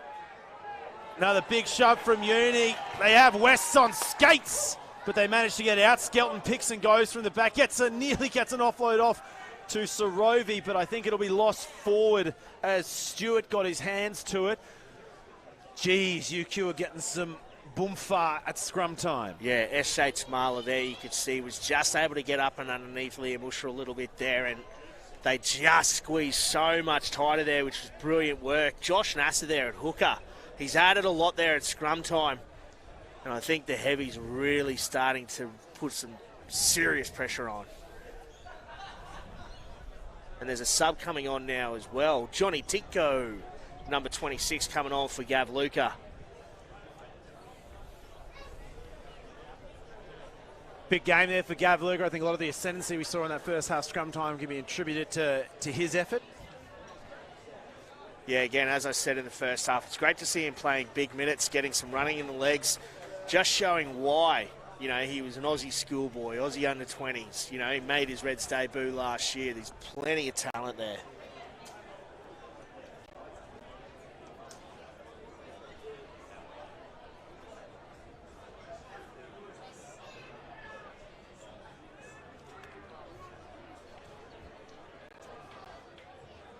Wallace picks it out of the back, offloads it to Lanac, who gives it away to Greeley. Greeley, they've got one on the outside. Oates was there. He'll have to jump in and help, though. Sorovi sniping through. There's Vest! Gets the offload to Scott Young. Sorovi getting around the paddock. He's making a lot of contacts, and he's really putting pressure. Now the penalty advantage going to the students on the left. Twydale, inside ball to Murray into space. There's a line break. Pat Murray falls over just short, 10 metres out. Greeley, Twydale. Nasser brought down by Keel. Here's Scott Young. He's met very hard by Tarsi. Wallace, quick 1-2 to Vest, who wears another impressive hit from this Wets defensive line. Lanac snipes through himself, tries to go. Finds Murray in the process. The students picking and driving. It's close quarters.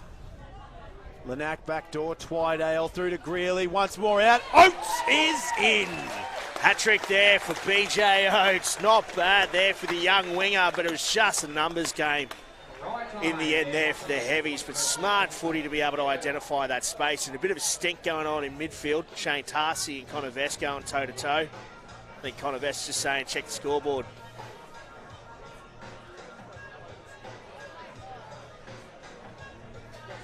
It's been a grinding match for the last 60 minutes, Jay, and you got to feel for the Bulldogs. They've really put in a huge first half effort, but it looks like this what is really, it's a fresh bench because a lot of these boys didn't play in, well, I was going to say reserve grade, second grade. We've got to remember that's where we're at these days. We didn't play in second grade, so they had that fresh bench come on, and it really does make a big difference. No, I think the bench is where they're going to be, obviously dominant here today. As we said, guys like Angus Scott-Young, Josh Nasser, and TJ Sia Cassini coming off the bench. But then there's also some young guys. He's just come onto the field now. Isaac Kailea, he's a former Aussie schoolboy. He's out of Melbourne. Very young, very raw, but very, very talented. And, that's just the depth they've got there. The Doggies, not as much. Nothing against it, but I think they just don't have as much polish and as much impact coming off the bench as the Heavies do.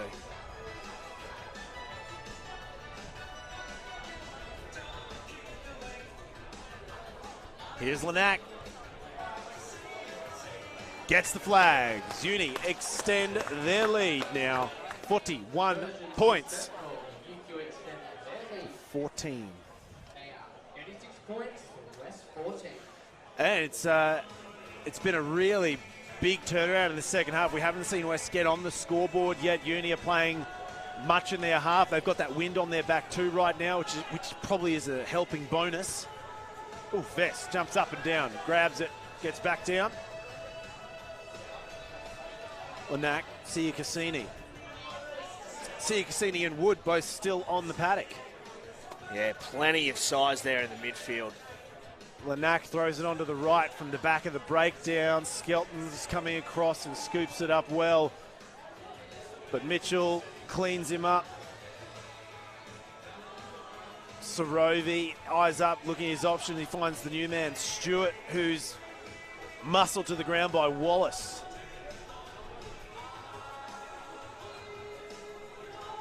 Loopy pass to Skelton, but he manages to get the offload back away. Now the West getting some momentum here as they approach their 40-metre line. Here's Anderson, gets a huge offload under contact. Students trying to take him over, and they do. Quick line out there from Wallace. Will centre up with Greeley, finds the captain, Maury. Now they're going to look for a Twydale kick. Players are running onto it. No one's committed to the ball. Mitchell does.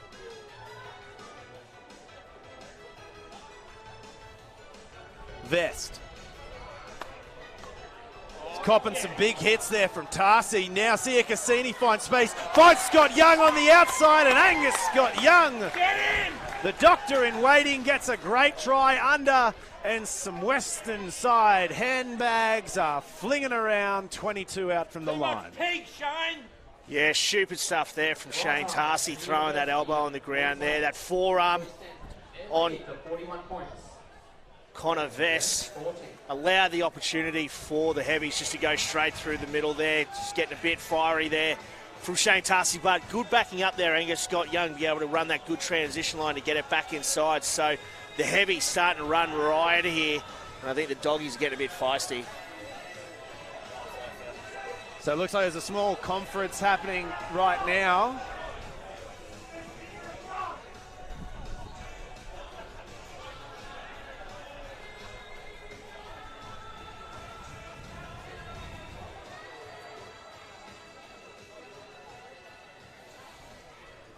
Now Lanac will front up for the next try. The next conversion, try a conversion. Definitely getting quite cool here. But it looks like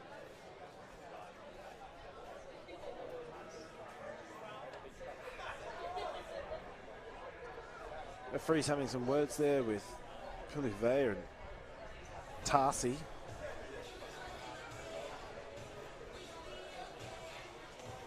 I think Tarsi's done pretty well there to stay on the field. I was just about to say, very lucky to stay on the field. He's a passionate player. Yeah, he gets Passionate.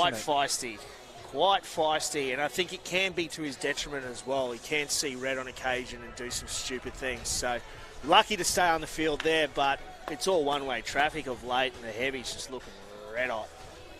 Lanac will convert it, so UQ extends their lead. 43, West 14. And Cal Smith's come on in jersey 19 for Will Dearden in the second row.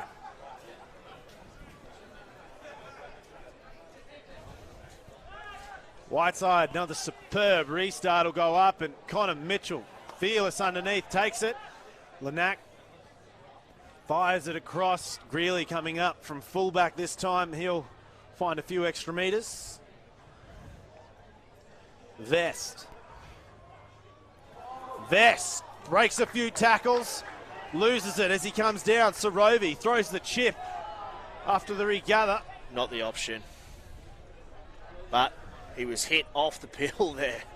So very lucky there, Mo Sorovi. But yeah, I mean, you said at the start of the second half here, Marty, that Connor Vest was quiet in that first half, but he's starting to open up now. Yeah, he's getting very perky, isn't he? So it's good to see him. He's such a good ball runner, and he's got a massive motor for a big unit. And I think it's good to see he's now got some big boys outside him that can help him carry the pill, and Angus Scott Young and Connor Mitchell and co. I'm told, I'm under very good counsel, that I know you're very fond of one Cornelius Foley. Cornelius, yeah, big time. Apparently, once that became knowledge, public knowledge, Connor Vest is actually capable of quite a posh little voice and calls upon Cornelius. The training. Oh, bless him. No, I'm a huge fan of Cornelius Foley. He's also in team rehab. He'll be back shortly, I imagine. Probably just in time for finals, no doubt. Good line out for the Bulldogs out the back. Anderson takes it now at driving maul. This could be something that changes their momentum in this game. Tarsi's at the back, got his hands on it. Good forward momentum. They've got penalty advantage. Tarsi goes himself, and he gets there. Yeah, he's picked up a 5-pointer for his troubles there. Still probably a little bit too late. I mean, we're just a tick over 11 minutes remaining, and that just brings it down 43-19. So it's going to be a tough one if the Doggies are going to try to climb back this lead. Matching a try back there, improving their score to 19. So the West currently trailing UQ 19 points to UQ's 43. With just on 10 minutes remaining. Now, you don't want to say take your foot off the accelerator here, because we have seen bigger scores chased down in less amount of time. But West, if they wanted to chase this down, it would probably make for one of the best Sunday games we've seen ever. Oh, it'd be an absolute cracker if that's the case, but I think it might be a bridge too far, unfortunately, for them. I mean, the Red Heavies have taken a few casualties. I mean, we saw Scott Gale, who's more strapping tape than a horse at Flemington, but he's off now, and they're actually putting some new people in position. But I think they will be able to hold out this lead, that's for sure. Well, bonus point, that's the important one going forward. We know how close this all is, and bonus points are the currency of the realm, just like that beautiful Whiteside kick. And it looks like the man himself has been subbed off, and jumping on there looks like that. Nick Dongy. Yeah, they've hooked him for Nick Dongy. So, interesting tactic there. I mean, Nick Dongy is a 7 specialist, very exciting footballer. So whether they slide him in at 10, they've also brought Bennett Leslie on, who's a very abrasive sort of back rower centre. So, interesting to see what they do here. And it looks like Richard Clift has entered the fray for UQ. Those beautiful fluoro yellow and orange boots. Yeah, sexy stuff. I'm a big fan of Richard Clift. I love just his big body and loves to get stuck in. So it'll be interesting to see how he goes in the final 10. Gelton takes that one out the back. Now they look for the exit. The new man, Dongy. It's not the prettiest of flights, but it does the job, and it finds the touchline just over 40 metres out from their own try line. So another line out coming for here, right in front.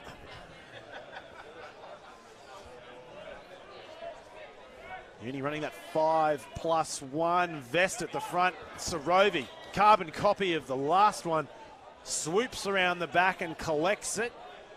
Pluvea jumps into acting half duties. Now they're going to start working it out the right-hand side of the field. Jose offloads it through Hicks.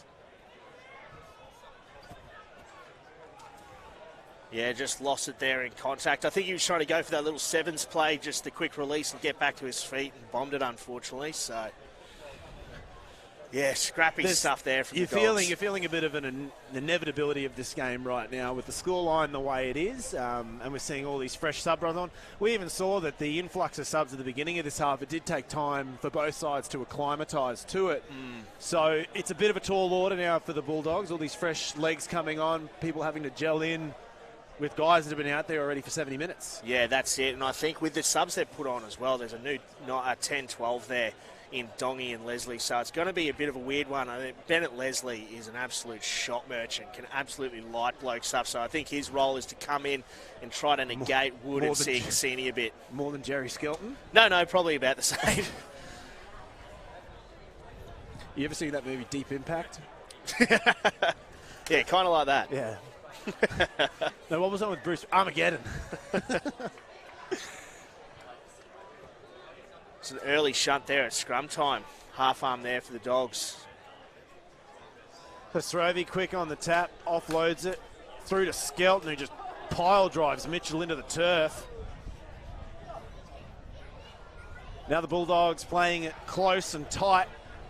Sorovi fires it out. Dongy gives it off to one of the new men. It was like Leslie getting his first proper touch of the game. Sorovi left-hand side, flat ball to Skelton. Gets over the 22. Good forward momentum for the Bulldogs. Oh, Scott Young was looking for that tackle before it had happened. Now Drossese trying to get some footwork on, but the experience of Mitchell won't let him get away. Tarsi picks and goes from the back. Tarsi having a bit of a moment there with the new man, Richard Cliff from the Heavies. Sorovi dinks one in over the top. Lanack is back. Beats one. It looks like they'll bring it back. There was penalty massive advantage. Absolutely massive advantage. I think the advantage nowadays is so huge. You can't tell me that. What would you like to see it as? Oh, well, if you get the advantage, then you can't use it. I mean, they've decided to dribble that ball in, and they've got look. Because my understanding is on a diatribe for quite some time. It's 10 metres, isn't it? Like, is that kind of the rule of thumb? It's like, isn't it meant to be about you get 10 metres? I mean, it changes or from referee to referee, and that's sort of the issue unto itself. But that's fine. I mean, they used their advantage there. They decided to put that one on the toe. I would have liked to see them have a crack because I don't think dinking it over the top was going to do anything, especially with Greeley and Clancy herring back after it. But an opportunity now for them to try to hit this line out. I'd like to see some more ball to Drossese. So I think he hasn't really got his hands on the pill too much today. But when he has, he's looked really good. Oh, Scott Young has swatted that one out. Now he's charging through the west line before he gets the offload away. So Uni stealing the line out. Really looking to keep the foot to the throat here. Mitchell straightens up. Takes a couple for a piggyback ride as he hits the ground. Wallace passes it off. There's the kick from Greeley. Sees no one home inside 22. Sorovi gets back. Begins the long march back. Throws the pass out wide. Off the shoe of Dongy. Now Lanack puts it up high. Mitchell is trundling up with Lanack. Drop ball though. From Drossese, he straightens up, manages to bust two tackles, makes a line back. Drossese's away, he needs some support runners, but that is a huge tackle from Greeley before the offload to Skelton, and he leaves the field of play.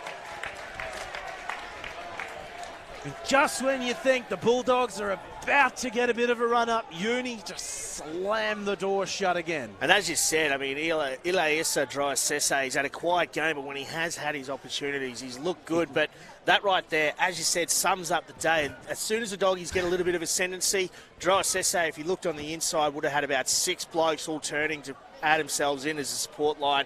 He's gone to the open side, down to this near touch line. And unfortunately, it's closed the angle, and the Heavy's just coming over, and as you said, it's slamming that door in their grill. Now Jordan Lanack, he's down getting a little bit of treatment as we move into the final 4 minutes of play or thereabouts. It's been a really big game, and I guess the Heavies now will be looking forward to Bond next week down the M1. The Bond play very well at home, but they'll have what should be their full complement of players back? And Coyotes might be back. He said 1 or 2 weeks. You should see Jock Campbell jumping in, which that is, you make room for someone like Jock Campbell. Yep, that right there is a huge inclusion unto itself. I mean, he's absolutely red hot as Jock Campbell, but I think... What's your ideal uni backline, all players healthy? Oh, mate, you'd have to have TJ Cassini at 12, in my opinion, to try to bend that line.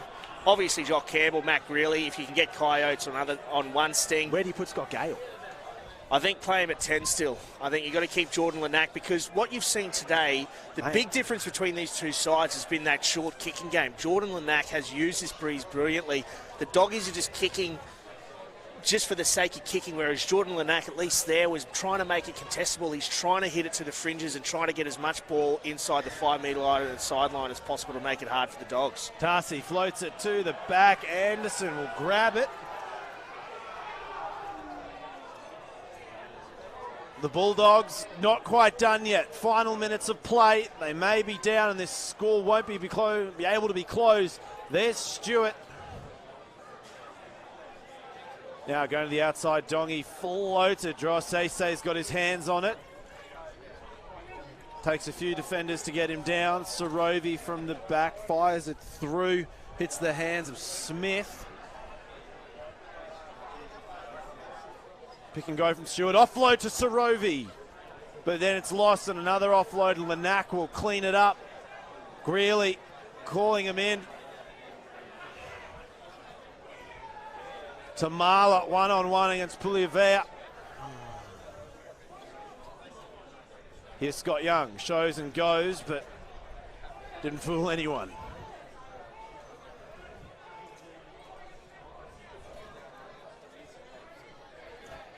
Twydale in the pocket. Kicks for touch.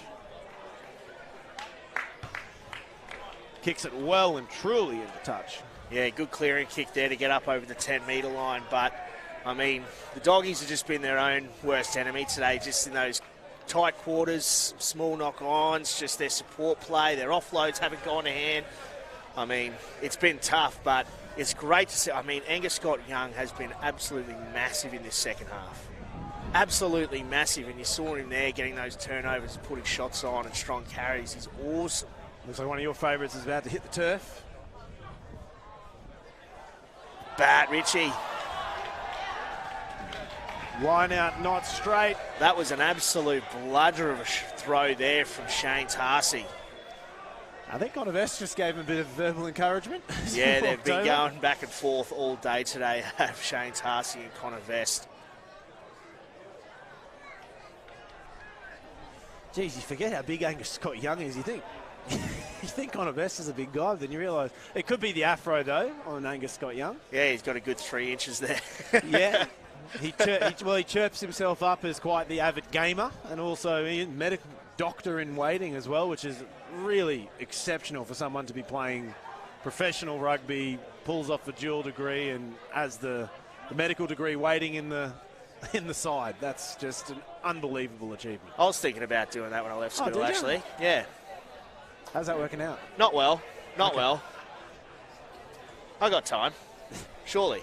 Hey. I turned 32 last week. I've still got time, right? Don't you peak around 35? Yeah, sure. Sure. Oh, that one hurt.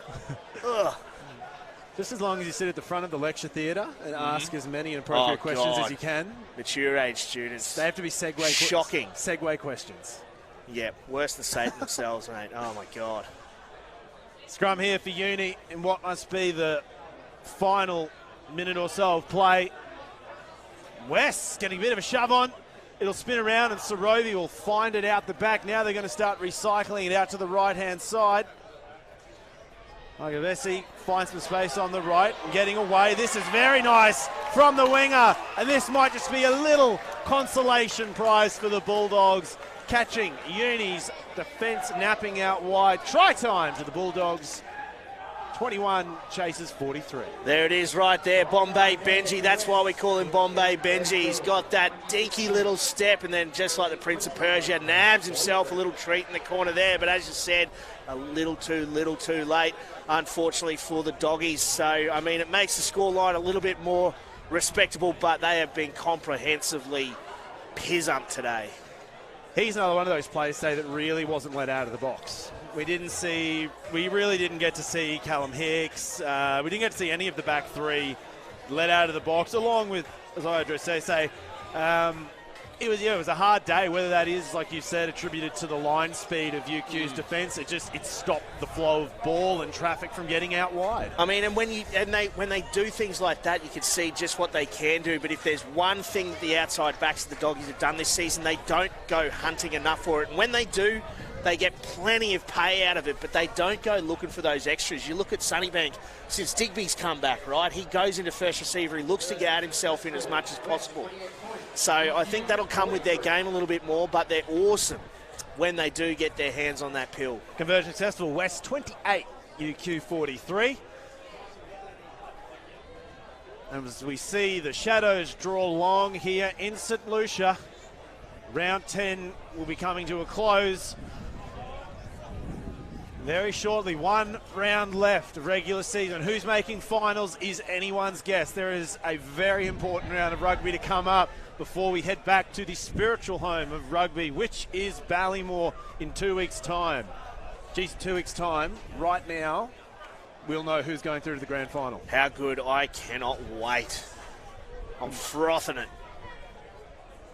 Sorovi fires it out to the right-hand side. They're going to keep looking there for a bit of magic, and now Gavesi has another little trot up the right-hand side, but he's shut down this time. Puliavea. Stewart gets an offload to Tarsi, but it's fumbled. Knock on, but it won't matter because that is full time, and the Western Derby is all done, and UQ have brought it on home hard in the second half, getting the win. 40. 3 points to West 28. Jay, your impressions? Oh, mate, it was just a classy showing from the Red Heavies. I think what really got them as much pay as possible was their subs. They were able to bring on some top-quality finishers that really added a lot of spark, be it with their aggressiveness, their ball carries, their finishing ability, or their work at the breakdown. And I think that's where the difference laid. Unfortunately for the Doggies, they're probably 12 months off where they really can typically push for that final spot. You can see that they're starting to play good footy. You can see they're playing that brand of footy that Carl Marshall won a 2016 Hospital Challenge Cup with brothers just a few years ago. And once they start to gel a bit, they can get their combinations together a bit more, and they can actually build with a core nucleus of players. Their forwards can start to dominate, their backs can start to light up a bit. But I think the Red Heavies, that is a big old warning shot that they are not going to go wondering this season, that's for sure, and they are going to be pushing hard for finals next week. I think what we saw from West in that first half is that they're starting 15. They've got the medal to really stick it to any team in the comp, but as that starting 15 gets tired going into the second, that's where we start seeing a few wheels wobbling, and then it's also about the depth that you've got off your bench. Now, if you have the ability, like we said, for UQ to have fresh players that are willing just to play off the bench, that's great. So it does say that, have you got some guys in third and fourth grade this year, which, another 12 months, they'll be pushing up, which means that it takes less stress off guys like your Shane Tarsies that have got to play in second grade and first grade. Then can say, okay, we can kind of put more eggs into that first basket, and it'll give everyone a bit more. So it's not just about this top grade team, is it? It's about you need to have enough guys underneath propping it up. And that's what we've seen over the last few years. I mean, since we've got the new clubhouse in 2017, we've seen a really good crew of Colts come through. The Doggies Colts actually did the undefeated UQ Prem Colts by 2 points. Yep, right by 2 points. And that is starting to trickle through. They've got a really strong third grade and second grade side that we've seen as well. So, I mean, that's what uni have had for such a very long time. And it shows, 5 premierships in 10 years is nothing to sneeze at. And that's what the Doggies obviously want to try to replicate. And that comes from depth. That comes from a culture of belief. And I think that is starting to creep into the Doggies, and it'll be interesting to see how they go over the next 12 to 24 months. And uni next week, they've got Bond. It's a top-of-the-table clash, and it really will be for deciding the pecking order for finals. I don't think we need to say too much about them because I think their play today said enough. Exactly. I mean, as I said before, they've fired a big old warning shot over the competition that, they can play hard through the forwards. They've got that set piece, especially with guys like Angus Scott-Young having come back into the fold, and, they can attack from absolutely anywhere. So they've shown what they can do. They've shown it throughout the entirety of the season. They've shown it over the last decade what they can do. So it'll be interesting to see how they go. Two sides that love that high-tempo footy in Bond and UQ. I mean, down at Shark Park, who knows what can happen, but I am picking a high score. That's for sure. Full time, University of Queensland get the win over West. One more round to go before finals. It's been an absolute pleasure having you all joining us this afternoon. Make sure you tune into all the socials during the week. We'll be back next weekend for another match of the round and our other 3 matches live and free. And then we're back to Ballymore, baby. Thank you so much for joining us. Jay, till next time. It was a pleasure. Thank you. I'm Martin Lippiett. See you then.